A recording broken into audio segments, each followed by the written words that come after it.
Comienzo con una palabra: gracias.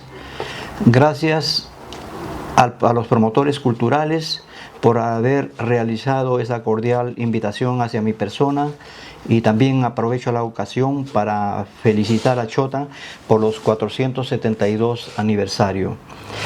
Y a todos ellos, muchísimas gracias por permitirme poder presentar mi novela El lenguaje del tiempo. El lenguaje del tiempo es una obra que narra desde la infancia hasta los 50 años, pasando por la Universidad Enrique Guzmán y Valle, La Cantuta, la Escuela de Suboficiales de la Fuerza Aérea del Perú, posteriormente la base aérea La Joya de Arequipa, y entonces vemos ahí cómo el protagonista abandona la base aérea para posteriormente viajar a México y llegar a la ciudad de Nueva York.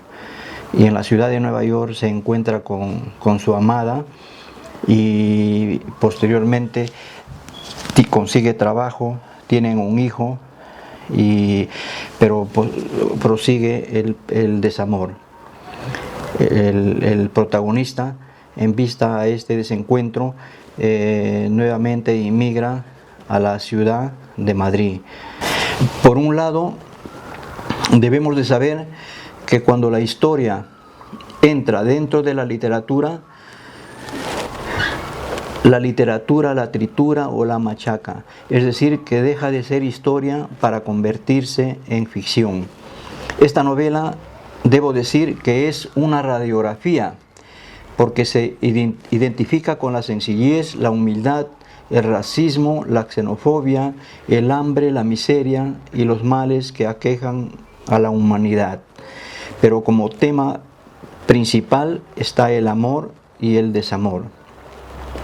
He podido escribir esta novela lo que he sentido. Escribí porque necesitaba escribir, como comer y leer. Era una necesidad casi física.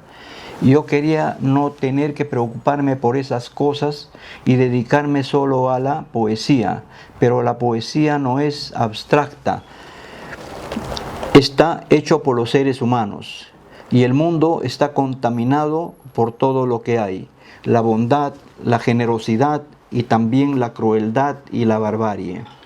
Nos damos cuenta cómo el lenguaje fracasa en su intento de querer explicar las cosas. Además, el lenguaje directo entra por una oreja y sale por la otra oreja, y es ahí donde hace su presencia la literatura. Es decir, que la literatura entra por una oreja y estalla en el corazón del hombre, produce un cambio, produce una transformación. Lenguaje del tiempo, con Segundo Hoyos Campos como autor. Y aquí les presento un fragmento del capítulo 5 que nos ha gustado muchísimo. El cielo se había cubierto enteramente de nubes color acero, ennegrecido hacia el centro de manera paulatina. Y justo encima de los matorrales se encontraban moradas y violentas. El camino estaba lleno de luciérnagas. A lo largo de la travesía había muchas sombras que se enlazaban y se desenlazaban, en un juego de claroscuros muy bellos. Cuando volvimos del campo, encontramos a todos los viajeros disponiéndose a dormir. Habían tendido las jergas de las acémilas del suelo y los enjalmes estaban de cabeceras. Yo seleccioné 2 mantas ásperas y gruesas con las que me ovillé sobre el suelo y me acosté cerca de mi arriero Salo. A continuación se acostaron los arrieros de Salomé, entre ellos el marido de su hermana, que no se cansaba de conversar con ella. Yo quería seguir oyéndola, pero al final me quedé dormido. Por la mañana me sorprendí cuando Salomé me preguntó por la hora. Sabía que era una señal de confianza. Pude mirarla de muy cerca, a lo lejos. Era como si me empezara a nacer de nuevo, Sus labios eran rosados y rojos como el vino tinto derramado sobre un mantel blanco. Todo su rostro volvía a recibir la luz de las grandes diosas. Una hora más tarde llegamos al puerto de Pozo Negro, de donde partimos de inmediato en el primer camión con destino a la ciudad de Chiclayo. En el trayecto deseaba viajar al lado de ella para conversar, pero había aglomeración de gente. Antes de llegar a nuestro destino, el marido de la hermana mayor de Salomé y yo nos habíamos puesto de acuerdo para encontrarnos en el centro de la ciudad y comprar los pasajes juntos con destino a Lima.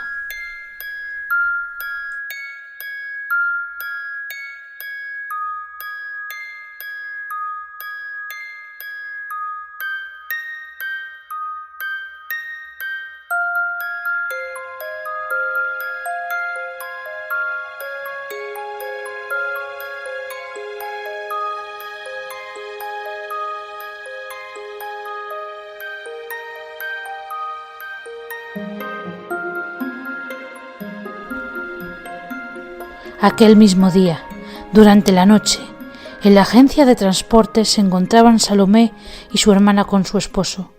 Ellos ya estaban listos para subir al autobús. Solo esperaban que anunciaran la salida. Era las 8 de la noche y llegué justo en ese instante, muy apresurado, en un taxi con un amigo de apodo Machucao y mi hermano Joel. A pesar de la regular confianza que ella tenía con Salomé, apenas nos saludamos, como para no mostrar interés el uno por el otro. Yo noté que cuando Salomé sentía que la estaban mirando se sonrojaba, despedía su habitual blancura hermosa, altiva y reluciente. Todos la deseaban.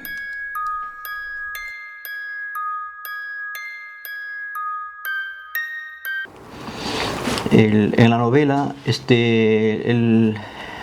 el personaje Ramsés Garrido, al pasar por la Universidad de Enrique Guzmán y Valle, él, después de estudiar 2 años, él se siente incómodo porque no hacía más que escuchar todos los días esas entonaciones del marxismo, leninismo, maoísmo y sendero luminoso. Entonces el protagonista Ramsés Garrido toma una decisión de postular a la Fuerza Aérea del Perú a la especialidad de electrónica, y posteriormente es nombrado para trabajar en la ciudad de Arequipa, y estando ya en la ciudad de Arequipa, el protagonista Ramsés Garrido se encuentra en una fecha única, espléndida, en que, estando ya en la formación de todos los militares pasando lista, se acerca un personaje a decirle que en la zona sur de la base aérea hay un globo aerostático que posiblemente sea un globo espía chileno.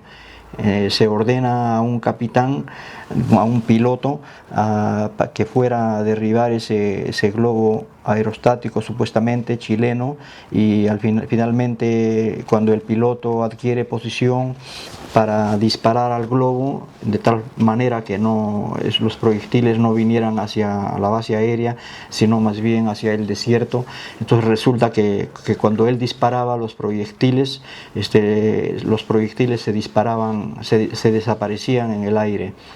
Entonces él se da cuenta que no era una cosa normal y empezó a percibir de que era un ovni.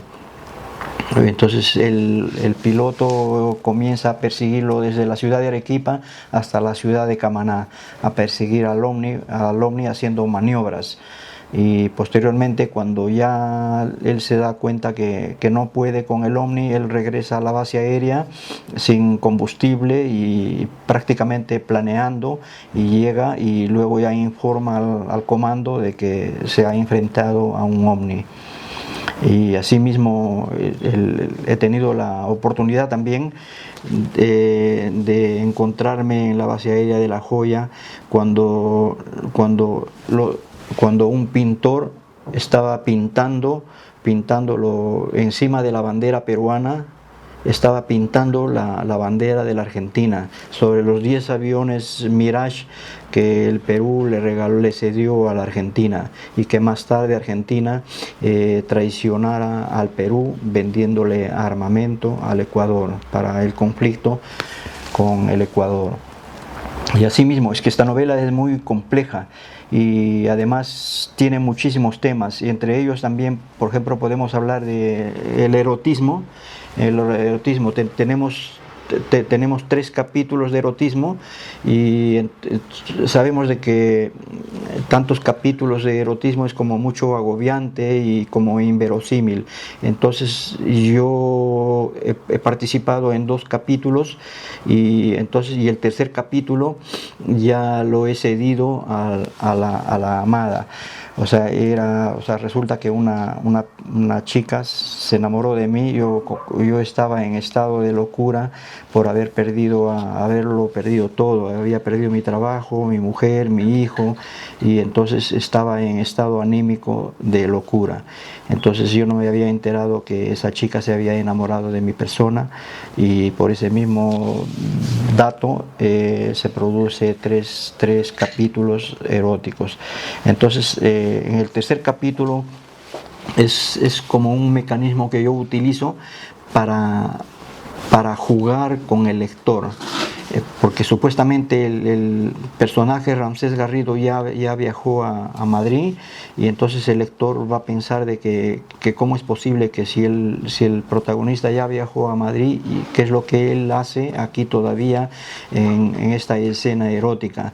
Entonces ya posteriormente el lector, al pensar que estaba yo equivocado, entonces él se da cuenta de que estaba en lo correcto, al darse cuenta que había sido un sueño. O sea que, sin embargo, el protagonista ya estaba en Madrid, pero había sido un sueño, que él todavía se encontraba en la ciudad de Nueva York. Y asimismo el protagonista, cuando viene aquí a Madrid, no tiene trabajo, continúa la mala racha, y durante 19 días él vive en la calle, durmiendo en las puertas de las iglesias, las puertas de los bancos, y en ese margen de estado él no quería pedir ayuda a los amigos, porque cuando los amigos o la familia sabe que uno está mal, pues regularmente, según nuestra costumbre, la gente se alegra.